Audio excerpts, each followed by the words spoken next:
Every year, communities around the world, including those in Australia, mark the UN's 16 Days of Activism, which run from November 25 to December 10. These 16 days are a reminder that gendered violence is still very much a reality and that we need to do more to prevent it. Today, we're joined by Amani Haydar. Amani is an author, activist, and an artist. She joins us today in her capacity as a community ambassador for the Stop It at the Start campaign. Amani, thank you so much for joining us today. Thank you for having me, Shay. I'm Amani Haydar and I'm participating in the National Stop It at the Start campaign as a community ambassador. As we heard in our introduction, you are the community ambassador for the Australian government's Stop It at the Start campaign. Tell us, in your own words, what is this campaign about?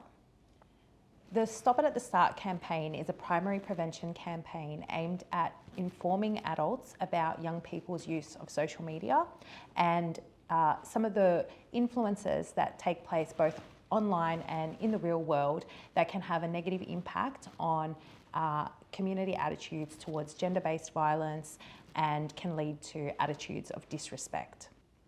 The Australian government's Stop It at the Start campaign, now in its 5th phase. Tell me about the campaign and what's new. So the Stop It at the Start campaign is aimed at reducing gender-based violence through a primary prevention approach. This phase of the campaign focuses on some of the online influences as well as the real world influences that can shape young people's attitudes towards gender-based violence and respect. There's a lot of information about the campaign on the government's website, respect.gov.au. What are the key reasons why this campaign is so important? Well, young people are exposed to a wide range of negative influences, either in online spaces or in their own communities.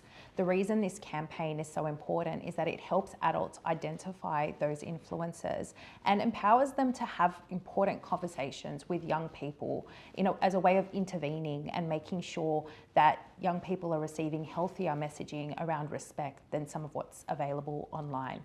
Some of the negative online content can include content created by influencers, misogynistic memes, disrespectful voices that are often amplified online. Those are the kinds of influences we need to be really mindful of and equip parents to have those conversations with young people at an early stage so that they can prevent those attitudes from really becoming embedded in communities. Can you describe and share with us a little bit about your experiences, what we could learn, and how this has influenced your advocacy efforts? Yeah, so I lost my mum to domestic violence in 2015. That was a really life-changing experience and created a lot of upheaval and trauma in my life and in my family's life. What I observed as a result of that experience was that there are lots of negative attitudes that influence the way people respond to domestic violence and which can act as a barrier to women who are seeking support or assistance. So that put me on an advocacy journey, which is what brings me here today, and has allowed me to sort of reflect on what could have been better and what would have been more empowering for us. In the aftermath of losing mum, there was a lot of toxic online behaviour that made the experience worse and that contributed to a lot of harm. And I think thinking about that and reflecting on that will encourage people to see how they can play a role in creating a safer environment, both online and in the real world. As a mother, you've taken on an even greater role. Tell me how this has changed your approach and what advice you'd give to adults, mothers, fathers out there about helping young people navigate conversations about respectful relationships. I think this is something that a lot of parents might find overwhelming. Speaking to young people about respect and relationships can be challenging, but you don't need to be an expert to do it effectively. I think what's important is for us to become aware of some of those influences, where they are, what it can look like, to name it, and to encourage young people to have those conversations with us, and so that we can communicate with them and challenge some of the material that they might be encountering. So the government has created some resources that can assist adults to have these conversations. There are guides on the respect.gov.au website that go into some of the ways you can approach these discussions with young people, and that they're also available in a range of languages so that multicultural communities can tap into those resources as well. Tell me a little bit about some of the issues you've observed in your capacity within culturally diverse communities. It can be harder for people from culturally and linguistically diverse backgrounds to access appropriate support for their own needs if they're experiencing gender-based violence. I do a lot of work with women from migrant communities, and sometimes the support that they need is not available, or it's not available in the language that they need it to be, and they might not have the right terminology to really describe their experiences. Overcoming those barriers can help us keep people and families safer.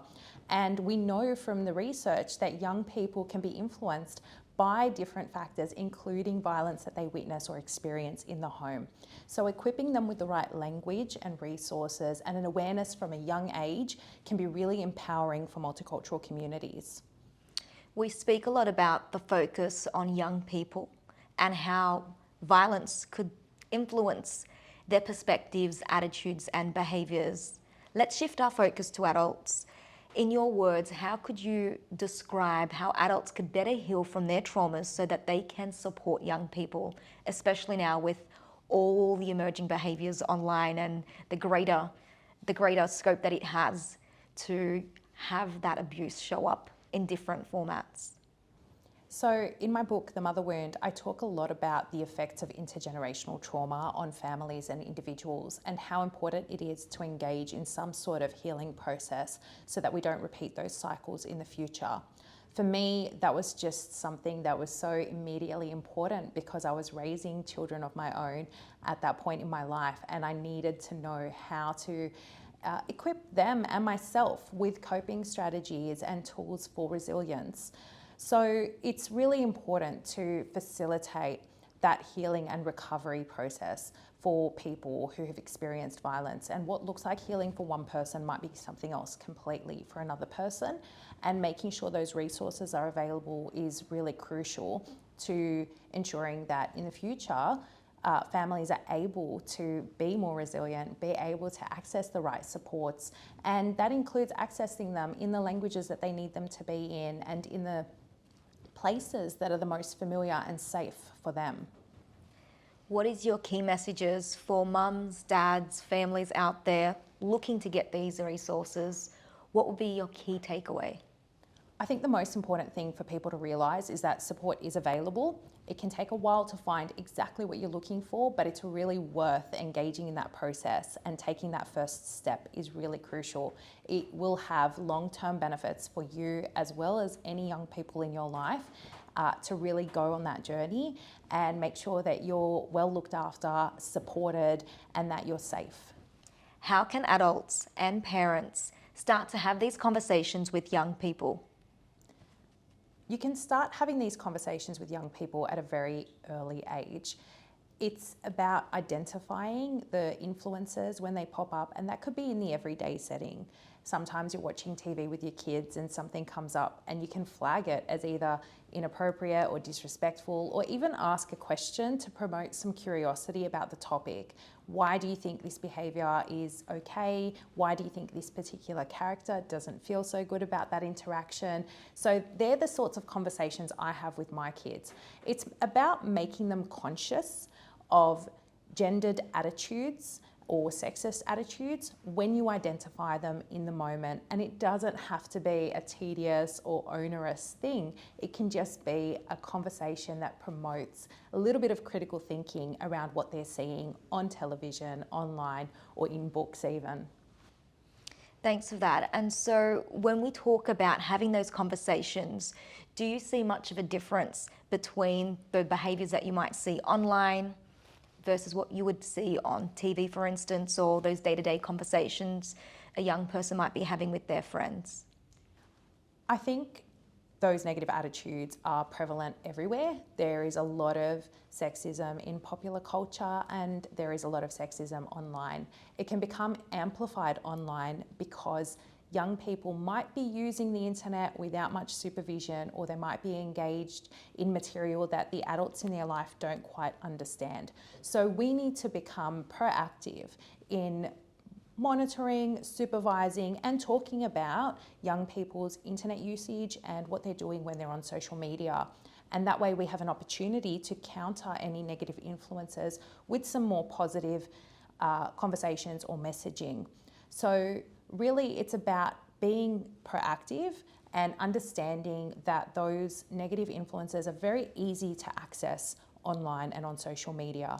And whilst there's lots of good that can come from social media, young people can sometimes get caught up in messaging that they don't quite understand themselves, or could go down a path where they're not really hearing any views that contradict some of the harmful behaviours that they're seeing promoted. Thank you. So you spoke about being proactive, having those conversations very, very casually, and then at times, sometimes a little bit more formally. What are some other suggestions? So there are conversation guides on the respect.gov.au website that adults can look at in order to support them to have those conversations with young people. Sometimes we need some guidance ourselves in order to know how we should approach it. We don't want to make it uncomfortable. We don't want to be imposing or confrontational with young people. It really is about creating an open environment so that you can organically have those conversations and get the opportunity to intervene if there is some exposure to harmful material. It's important to remember that we don't need to be overly restrictive or controlling about young people's online use. I think what this messaging is really about is becoming aware of where those influences are and knowing how to have those open conversations so that they can be honest with you and share what they're witnessing or what they're engaging with online. How can adults model positive and respectful behaviours?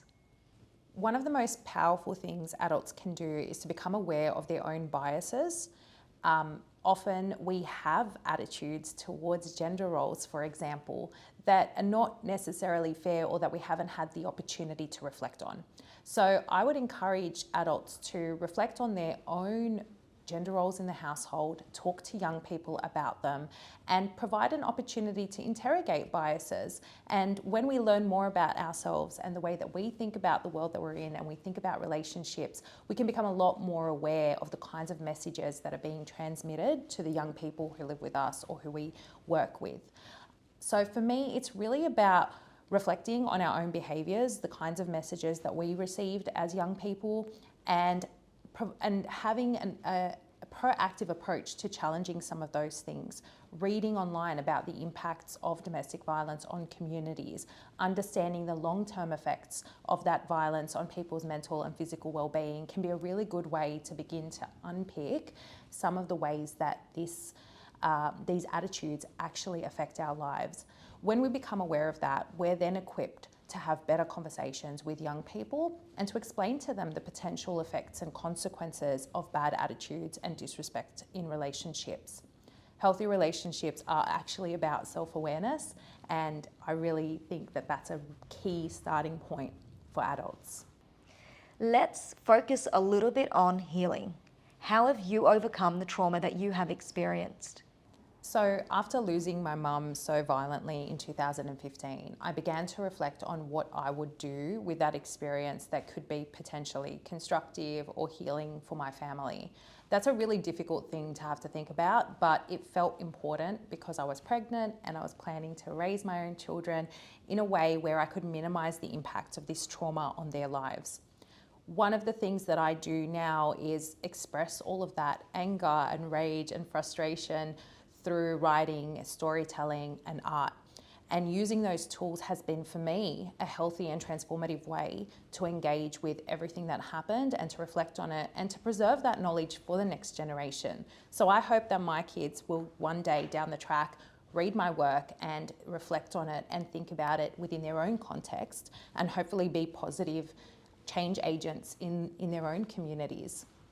Can you share some of the challenges of having conversations about respect and respectful relationships from within a culturally or linguistically diverse community group? I think one of the key challenges is in relation to some of the taboo that still surrounds the topic of domestic violence in our communities. A lot of families might feel a bit resistant to having those conversations with their kids. They might feel that they're not sure how to approach it because there is still a degree of taboo and shame associated with the way that violence plays out in family settings. But I think when we reframe and think of this as a conversation that is about our health, our well-being, the future of our children, etc., people can begin to feel a little bit more empowered to challenge those taboos and that shame that they associate with the topic of domestic violence and gender-based violence more broadly. And that just means thinking about the well-being of the people that you live with and the people in your community, and that the long-term health and safety of those people is paramount. So thinking of DV as a private issue can be quite challenging. Reframing that as a public issue, this is a conversation that we need to have for the future of our community, for the safety of the next generation. How do we have that conversation in a more productive and constructive manner? And that then opens up the path for people to express their own experiences, to share how they've been affected, to share some of the barriers that they've faced in seeking support. And that awareness can lead to a lot better support within communities. We're in the 16 Days of Activism against gender-based violence. Tell me, what is your final parting message to all our listeners? So the 16 Days of Activism against gender-based violence is a great opportunity to begin engaging with conversations around what violence can look like in your community. And it's also an opportunity to participate in things like vigils, walks, protests, and various other actions that can help raise awareness. I encourage people who are listening to us today to think about what organisations are doing this work in their own community and whether there's something that they can do to support those organisations and to be part of community change. One of the things that listeners can do immediately is familiarise themselves with the Stop It at the Start campaign by visiting the website and having a look at some of the resources. There is lots that they can do within their own communities and families, and the guides that are available on the website can help them do that.